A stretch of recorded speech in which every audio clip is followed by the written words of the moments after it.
سلام تماشابینان گرامی، خلاصه خبرهای مهم 1 سپتامبر تاجیکستان و منطقه را از پایگاه خبری بامداد برایتان پیشکش میکنیم. شروع میکنیم از یک نگاه کوتاه به سرخط خبر مهم روز در این برنامه.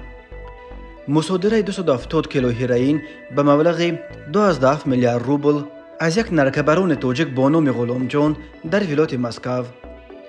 مردان تاجیک را چه شد؟ باز یک زن را در دوشنبه شوهرش کورد زده است. یک جوانزن با وعده به حج فرستادن 43 نفر را فریب داده است. باز علاوه فرمان دعوت تیرمایی امضا شد. وزارت کارهای داخله رسش کوتاه ناقل‌ها سبب سوختار در تخت بازار ایثار نامید. و اکنون تفصیلات خبرها. پلیس در ولایت مسکو روسیه از یک قاچاقبر 270 کیلو مواد مخدر مصادره کرده است. ایرینا ولک، سخنگوی وزارت کارهای داخلی روسیه، روز جمعه 1 سپتامبر سال 2023 با تصدیق این خبر به خبرنگاران گفت کارمندان پلیس در منطقه نرفامینسکی ولایت مسکو از یک شهروند خارجی تقریباً 270 کیلو مواد مخدر دریافت و مصادره کردند. باور می رود که 270 کیلو مواد مخدر مصادره شده هیروئین بوده. نرخ آن در بازار سیاه نه کمتر از 12 میلیارد روبل یا حدود 3 میلیون دلار است. چنین مقدار بزرگ هیروئین در روسیه در سالهای اخیر بار اول مصادره می شود. وزارت کارهای داخلی روسیه اسم نرکبران دستگیر شده و از کدام کشور بودن او را نشر نکرده است، ولی تلگرام کانال مشک که به مقامات حفظ حقوق روسیه نزدیک است با تکیه به منابع خود خبر داد که این مقدار بزرگ هیروئین را در ولایت مسکو از یک شهروند تاجیکستان با نام غلامجان پیدا کردند. بنا به اطلاع این کانال، غلامجان در حدود جمعیت باغداری شلکویک در دهه لوبانو نویه ایسترا به سر می برد. کارمندان پلیس اول از کرسی قفای ماشین غلامجان 1 کیلو بار یافته تصمیم گرفتند که مکان زیستش را هم کوفت و کوب کنند و در این خانه یک خزینه بزرگ را پیدا کردند. 214 کیلو هیروئین در بسته و تقسیم کرده شده، باقی موندهش در 6 خلطه که هر کدامش 8 کیلو و 300 گرم نگاه داشته می شد. در عموم غلامجان 270 کیلو مواد مخدر را پنهان کرده بود و توسط ماشین تمغه فولکسواگن پولو می فروخت.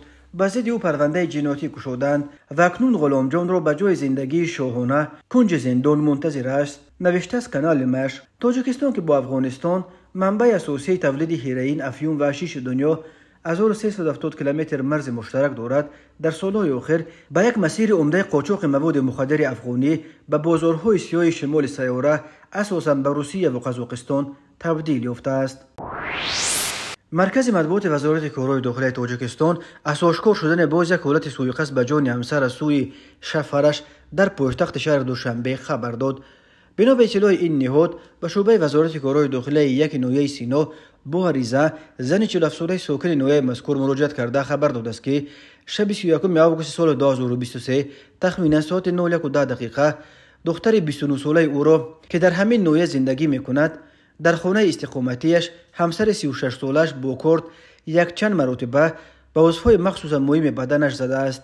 در نتیجه جبر دیده جراحت‌های گوناگون وزن جسمانی برداشته در بیمارخانه بستری گردیده است.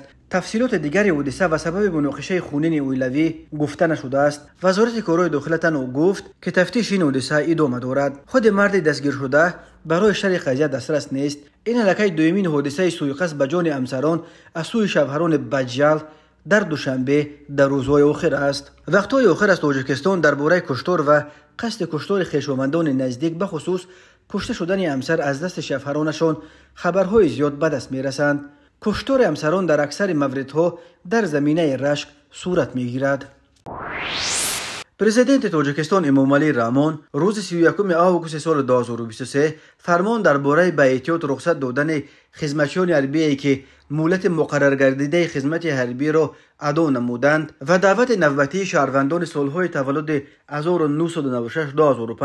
جمهوری تاجیکستان به خدمت حربی را امضا کرد. بر اساس این فرمان خدمتیان حربی که مهلت مقرر گردیده خدمت حربی را ادا نمودند ماه‌های اکتبر نوامبر سال 2023 از صف قوه‌های مسلح جمهوری تاجیکستان، قشون‌های سرحدی کمیته دولتی امنیت ملی، گواردیای ملی، قشون‌های داخلی وزارت کارهای داخله قشونهای مدافع گرجدانی کمیته حالتهای فوق‌العاده بریگاد پاسبانی کننده سرریاست اجرای جزای جنایتی وزارت عدلیه بتالیون کشاورزی اگنتی تامینات اموال مخصوص حکومت جمهوری تاجیکستان به احتیاط رخصت کرده می شوند. همزمان طی ماه‌های اکتبر نوامبر سال 2023 شهروندان جنس مرد که به سن 18 رسیده اینچنین شهروندان سن کلانتر سالهای تولدشان 1996 به این طرف که حقوق به تأخیر انداختن مهلت دعوت یا آزاد بودن از دعوت خدمت حربی را ندارند به خدمت حربی دعوت کرده می شوند. در فرمان پرزیدنت به وزارت مدافعه و مسئولان کمیسیه های دعوت دستور داده شده است که در نوبت اول از حساب انتخاب دقیق دعوت شوندگان سوی قشونهای سرحدی گواردیای ملی قسمهای حربی تعیینات مخصوص را پره گردانند. همچنین وزارت تندرستی و حفظ اجتماعی اهالی موظف شده است که برای معاینه نظارت طبی دعوت شدگان طبیبان و متخصصان با تجربه را سفربر نماید. خدمت حربی در تاجیکستان برای شهروندان جنسشان مرد حتمی بوده 2 سال را در بر میگیرد. دعوت به صف قوه‌های مسلح هر سال 2 مرتبه در فصل بهار در ماه‌های اپریل مای و در فصل تیر ماه‌های اکتبر و نوامبر دایر کرده می شود. هر سال قوه‌های مسلح تاجیکستان به تقریباً 16,000 سرباز احتیاج دارند.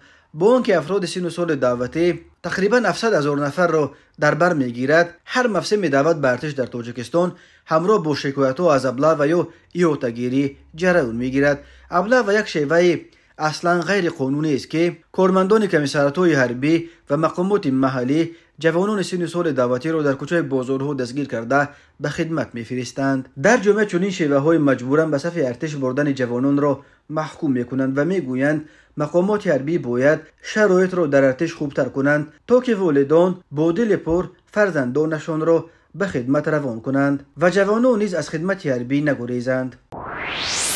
تماشابینان عزیز، یادآور می‌شویم خلاصه مهمترین اخبار تاجیکستان را از پایگاه خبری بامداد تماشا دارید. برنامه را ادامه می‌دهیم. مرکز مطبوعات وزارت کارهای داخلی تاجیکستان خبر سوختار در تخت بازار ایسار را شرح داد و گفت سبب سر زدن سوختار رسش کوتاه ناقل‌های برقی بین رسته‌های چوب و تخته بوده است. بنا به اطلاع وزارت کارهای داخلی صبح بر وقت 31 آگوست سال 2023 ساعت 04:16 در حدود بازار مساله ساختمانی ایسار واقع در کوچه به نام اوراق علاوالدین و فشار ایسار سوختار به عمل آمد. هنگام به جای حادثه حاضر شدن آتش نشانان معاین گردید که سوختار نقطه‌های سودا، چوب و تخته و خدمت رسانی در مساحت 400 متر مربع را فرا گرفته خوف پنجشنبه آن به دیگر نقطه‌های سودا به میان آمده است. وزارت کارهای داخلی گفت در نتیجه سفربر نمودن قوه و واسطه‌های سوختار در مساحت اولش با پررگی خاموش کرده شد. در خبر همچنین گفته می شود که سبب سر زدن سوختار رسش کوتاه ناقل‌های برقی بین رسته‌های چوب و تخته بوده. ضرر حادثه سوختار از جانب گروه کاری معاین کرده می شود. تفصیلات دیگر داده نشده است. یک روز قبل خبر رسیده بود که سوختار در تخت بازار ایسار از ساعت 4 صبح 31 آگوست آغاز یافته چندین ساعت طول کشیده است و برای رفع سوختار دسته‌های آتش نشانی از شهر دوشنبه، ایسار و وحدت جلب شدند. در ویدیوی در اینترنت نشر شده دیده می شد که از تخت بازار علنگه دود آتش به آسمان بلند شده ایستاده است و چندین دکان در کام آتش قرار دارند. شهر ایسار با تقریباً 33,000 اهالی در 25 کیلومتری غرب دوشنبه پایتخت تاجیکستان در مرکز وادی ایسار در ساحل دریای چنگوب یا خونکو و قلعه کلان ایسار جایگیر شده است. بازار مساله ساختمانی ایسار معروف به تخت بازار ایسار یکی از بزرگترین بازارهای مساله ساختمانی در جمهوری به شمار می رود. داستان شهر دوشنبه روز 31 آگوست سال 2023 در صفحه‌اش در فیسبوک از بازداشت جوانزنی خبر داد که بیش از 40 نفر را با وعده به حج فرستادن فریب داده به آنها به مبلغ $10,000 ضرر مادی و معنوی رسانیده است. بنا به اطلاع دادستانی شهروند کریمزاده سیده عزیزالله سال تولدش 1991 زاده ولایت ختلان شهر کولاب جماعت دیهات ضرب دار دهه دولت آباد ساکن شهر دوشنبه نویه شامنصور بیشف هر صاحب یک فرزند با مقصد تصرف مال و ملک غیر با روی فریب و سوء استفاده باوری دیده و دانسته که اجازت زیارت حج فرضی شهروندان جمهوری تاجیکستان از جانب کمیته دین جمهوری تاجیکستان برای مانده شده است. به باوری شهروندان جمعه در اومده ماه مارت سال 2023 از نام برده 94,000 سومانی گرفته وعده نموده است که او را با همراهی همسرش به حج فرضی به زیارت کعبه روان می نماید. شهروند کریمزاده و شهروند جمعه برای جای داشتن کمبودی ها در حجتهایش باز مبلغ $1500 امریکایی گرفته. 18 یونی سال 2023 با همراهی شهروند جمعه و همسرش و 10 نفر شهروندان دیگر به شهر سمرقند جمهوری ازبکستان رفته معاین نمودند که بنا مناسب شهروندان جمعه و دیگران بنابر سبب جای نداشتن اجازه سفر به عربستان سعودی از آنجا برگردانیده می شوند. اما کریمزاده سعیده شهروند جمعه و همسرش را به زیارت حج فرضی روان نکرده از برگردانیدن مبلغ ها سرکشی نموده.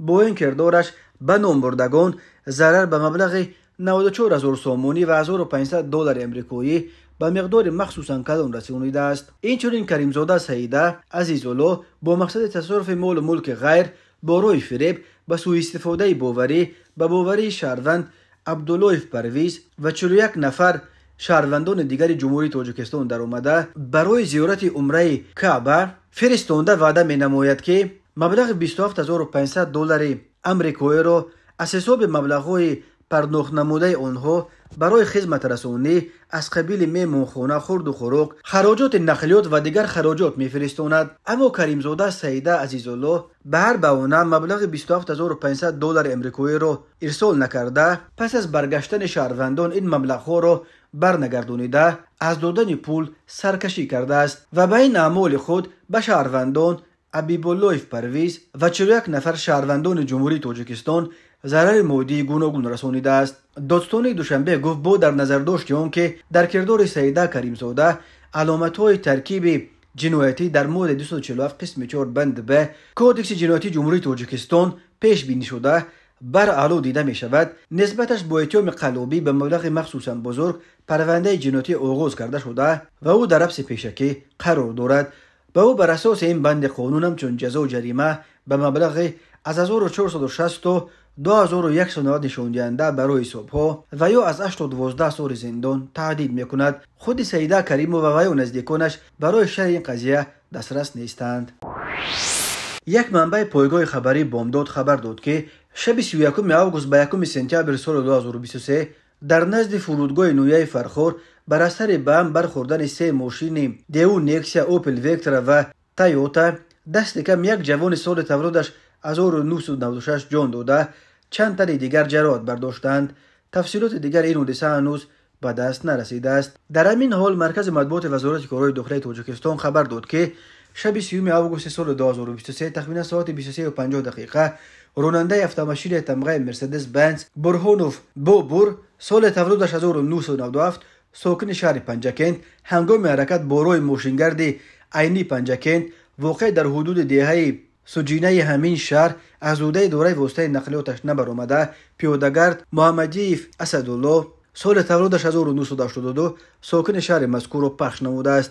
در نتیجه پیاده‌گرد محمدیف جراحت‌های وزنی جسمانی برداشته در جای حادثه به هلاکت رسیده است. وزارت کارهای داخلی گفت اوید به این حادثه تحقیقات ادامه دارد. این علاقه دومی صدمه مرگاور در پنجکند در 2 روز اخیر است. بنا به آخرین آمار وزارت کارهای داخلی در نیمه اول سال 2023 در روی تاجیکستان در 492 صدمه 193 نفر به هلاکت رسیده 514 نفر دیگر جراحت برداشتند. هر سال بر اثر صدمه ها در روی تاجیکستان تا 400 نفر به هلاکت رسیده بیش از 1200 تن دیگر معیوب می شوند.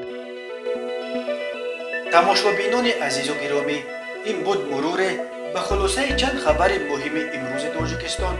خبر و گزارش های بیشتر از تاجیکستان و درباره تاجیکستان و اطراف آن را در سامانه پایگاه خبری بامداد در این نشانه پیگیری نمایید: www.bomdad.com.